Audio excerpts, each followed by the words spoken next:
ang tinitingnan hindi yung media person. Ang tinitingnan ay kung yung taong yon ay dumadaan sa isang proseso, sa isang sistema, sa ng pagsusuri. Pag hindi ka dumaan dyan, kahit na nanggaling ka pa sa social media, basta pumasok ka dyan, dadaan ka dyan. Iyon ang pinag-uusapan. Mga tuntunin, no? At mga palatuntunin, at saka mga standards. Yan ang pinag-uusapan. Paano po ba nila nasasabi na kapag nasa social media ay hindi dumadaan sa proseso? May sobrang daming tao mismo na nasa loob ng social media ay mga doktorado, mga eksperto, mga bihasang-bihasa sa kanilang mga larangan na pinanggagalingan na hindi nga lang masyadong nabibigyan ng pagkakataon na makapagsalita sa loob ng mainstream media. Kaya sila nag-social media at nagkaroon sila ng following. Nangyayari po yan na may maraming talagang tunay na eksperto, tunay na sobrang galing na nandun mismo sa social media na dumadaan sa matinding proseso. Okay? Maraming salamat po. Ibig sabihin, pag may masteral degree ka, meron kang doctoral degree pa, Yan o, pag masteral degree, doctoral degree, ibig sabihin, niwalaan ka na. Hindi yan, ang iral. Kaya may doctorate ka, kaya masteral degree ka, nandun ka sa mainstream media, dadaan ka sa isang proseso. Yun ang sinasabi ko. Ang pinag-uusapan dito, yung proseso. Yung hindi nga nila maintindihan yan, Sir Santos. Utak nila, wali, malayo. Hindi nila napag-aralan niya. yung standards, hindi po pwede ngayon, doktorado ka eh, pakinggan ka na namin. Hindi yan pinag-uusapan dito. Okay, pakinggan naman po na, Ginoong Banat-Bay, bago po tayo magpalit ng ating topic. Mukhang medyo naliligaw ata si Sir kasi parang ang sinasabi niya dito, yung proseso Naliligaw to, Sir Santos? Really, Banat-Bay? O ikaw yung naliligaw ng landas? O sige, ano pa yung punto mo, okay? sundin at yung mga nagpupulis doon sa mainstream media. Ang tanong, hindi po ba nagkakamali yun? Ang lahat nagkakamali, pero mas malamang magkamali, walang proseso. Malamang yung mga nagkakamali, lahat. Pero siguradong sigurado, mas nagkakamali pag walang proseso tulad ng ginagawa nila.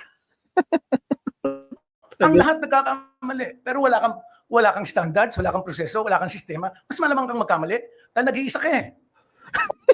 Oo, okay, oh, sisigit ka pa. O sige, Okay, sige po, huling hirit. Maganda yung sinabi ni Sir, nagkakamali ang lahat daw, ang mainstream media. Ang pinagkaiba, sa social media, kaya mong i-correct within minutes yung pagkakamali.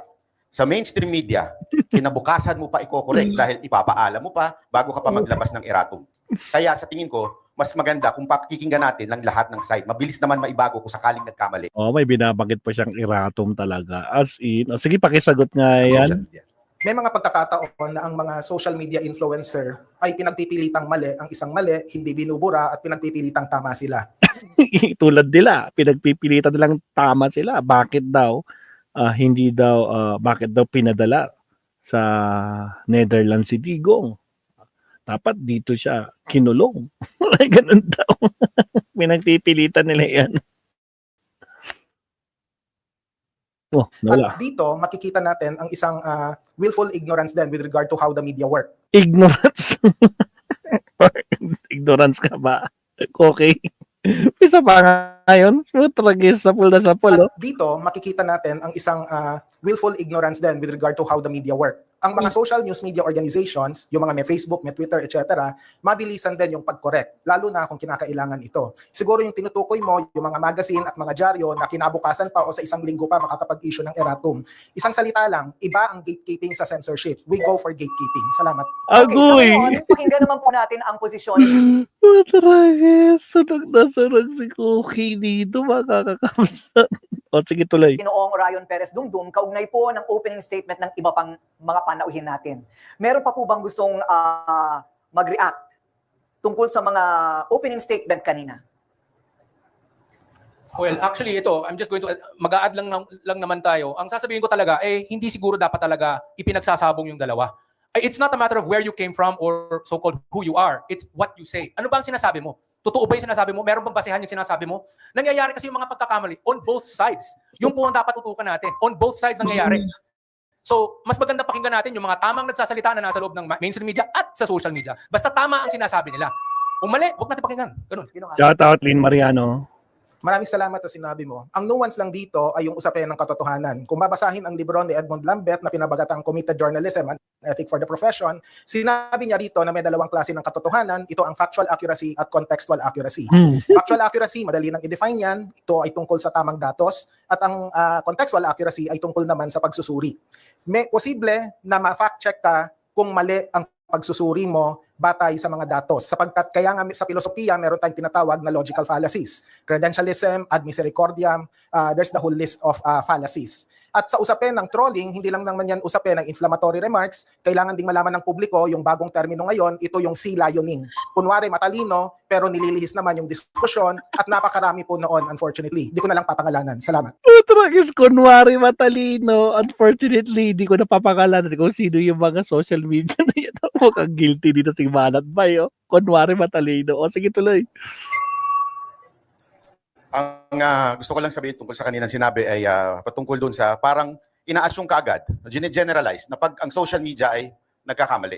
Medyo sabit po ata yun. Wag po natin i-generalize. Tulad na lang din po ng sinabi ni Professor kanina na nag-iyakan daw yung mga vloggers dahil hindi nila mapagtanggol yung kanilang sinabi sa kamera. Nag-iyakan po sila kasi natatakot na makontempt. At no choice, kailangan umapir doon. Agoy!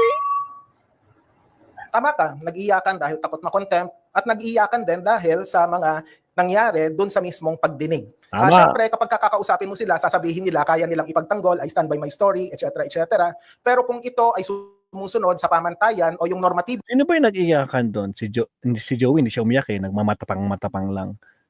Si MJ, di ba? Si MJ Kiambao. At saka si Crisette Chu. Di ba? Nag-sorry pa. I apologize. I'm fake news. Iyak siya. Di ba? Kasi nariyan sila. Mali talaga yung ginawa nila. Di ba? Ito namang, ikaw kasi Banat Bay, mag-attend ka dyan. Umattend ka. No? Kasama ka dyan. Naku, makokontempt ka din. Tuloy. pamantayan ng responsableng pagsusulat ang kailangang ginawa ng kahit na sino, periodista man yan o vlogger, either mag-apologize, i-edit ang post, lalo na yung daw at di umano. Walang Daw. lugar ang daw at di umano sa period. Ay, walang lugar ang daw at di umano sa mainstream media, sa periodical. Naku po. O, sisingit ka pa? Okay. Ano pa ang gusto mong sabihin? Mismo. Salamat. Bakit mag-apologize kung sa tingin naman nila tama? Kita nyo. Kita nyo yung naratibo ni Koke. Bakit daw mag-apologize kung sa tingin daw nilang mga garapata, tama sila. Tragis talaga o utak talaga nito. Baliktad.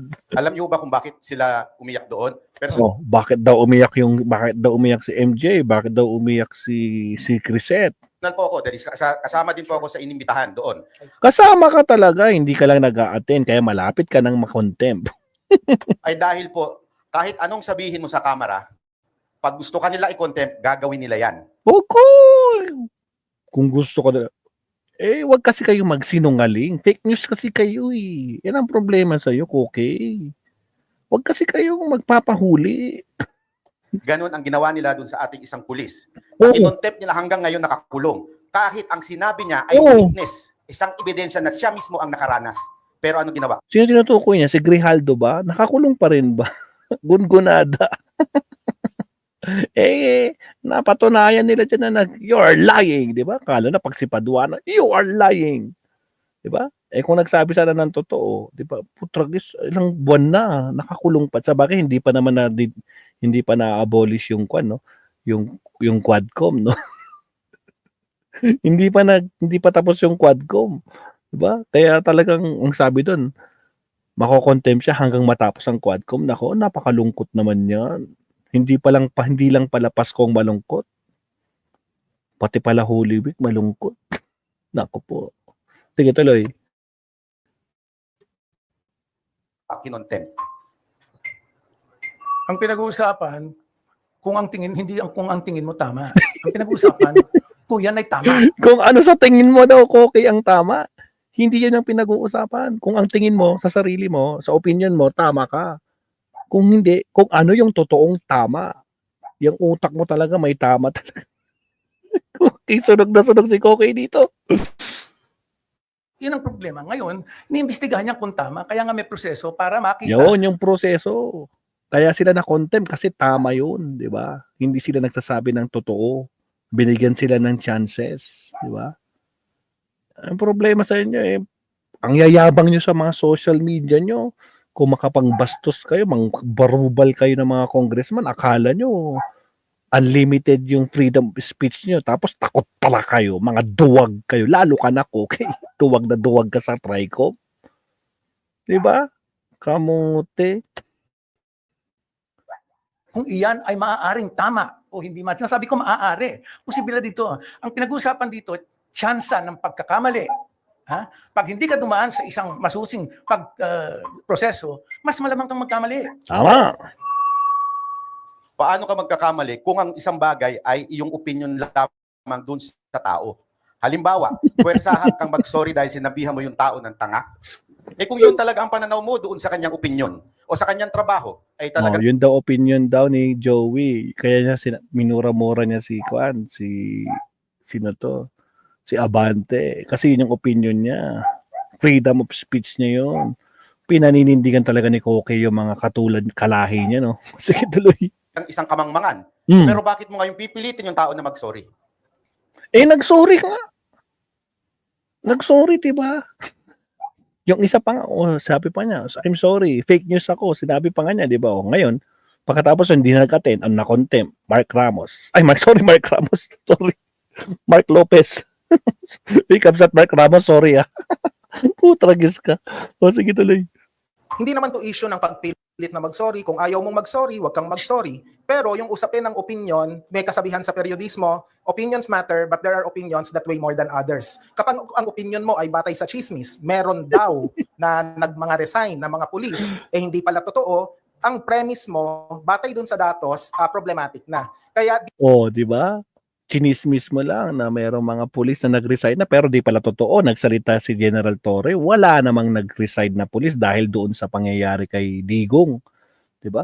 Sinabi niya, pinagkakalat niyo, pinag-fake news niyo. Marami ng mga pulis ang nag-resign sa trabaho dahil sa ginawa nila kay Digong. Di ba? Ano yun? Tapos fake news. Bote kayo. Ngayon, nagsasorry-sorry sila. Di ba? Kaya sila nag-sorry. Kamuti ka. Alam mo kasi Banat Bay, ay Koke, umaten ka sa TRICOM. Kamuti ka din eh. Sige tuloy. dito mahalaga yung proseso, yung vetting na tinatawag. Ilang beses proseso? Due process. Kasi kapag ka may fresh set of eyes na editor na titingin nito, makikita ang kakulangan. Salamat. Yung. Parang masyadong mainit ang ulo ni Sir sa salitang daw. Pero hindi po ba gumagamit din ng mainstream media ng ganyan? In English lang, alleged. Ito. Bakit to masama ang loob ni Sir sa salitang daw? Di umano. Tingnan niyo kung paano nasopalpal dito si Banat Bay. Si Koki. Sagot. Kaya nga ho, di ba ang tawag nila kay Pastor Kibuloy, alleged rapist? Alleged. Hindi napatunayan. Wala pang conviction. And yet, yun ang sinasabi. Kibuloy! Pero tayo pag ang mga social media nagsabing daw o nagtanong. Naalala ninyo, kinontem si Lorraine Badoy at si Ka Eric. Dahil nagtanong lang sila, totoo ba itong budget mo, Speaker Romualdez? Hindi daw ang ibig sabihin nun. Si Kibuloy, inakusahan. Walang daw doon. Si Kibuloy, pinakasuhan. Walang daw doon. Sunog na sunog si Koki dito. Factual yun. Factual yun, Koki. Rapist yun. Akusado. Anong daw? Anong di umano? Walang di umano. Walang daw. Tunay na akusado. Yun ang ibig sabihin ng alleged. Ayan, okay. So, marami pong salamat sa ating mga ginoo. Okay, sunog na sunog ka kay Professor Santos. dito ako talagang tawang-tawa kay Koki. Pinagpipilitan niya, di ba? Kayo nga dyan sa mainstream media, may sasabi kayong daw, di umano, di ba? Ginagamit niya naman. Allegedly. Ngayon, sinagot siya. Walang daw doon. Talagang siya. Akusado. Factual yun. Akusado talaga. Hindi na nakapalag. Patragis. Sabon. Talagang, kumbaga doon sa, napisit iso na nga bisokol. Pisang-pisa siya, guys. Pisang-pisa. Okay. Shout out sa ating 300 viewers, mga absat, no? Baka naman. Mabsat. Like and subscribe po tayo. Good morning, Mabsat. First time ko mag-livestream ng ganitong oras. Good morning sa inyo. Shoutout sa ating 300 viewers. Baka naman maabsat, no? Huwag kalimutan mag-like and subscribe. Tingnan nyo kung paano nasunog. Sunog na sunog. Durog na durog ang isang koki. At may tanong si maestro dyan, guys. Pakisagot naman, maabsat, no? May utak ba itong si Banat Bay? Ang sumagot, wala. Walang laman ng utak niya, 91%. Ang nagsabi, oo, uto-uto kami, mga DDS kami, 9%. O, sige, tuloy natin itong kabubukan ni Koki. Oo, Guys, wala pa tayo sa exciting part. Wala pa kay Attorney Claire. Dito siya malalo. Susunugin siya ni Attorney Claire. Tuloy. kayo ba'y napapatayo na rin sa inyong kinauupo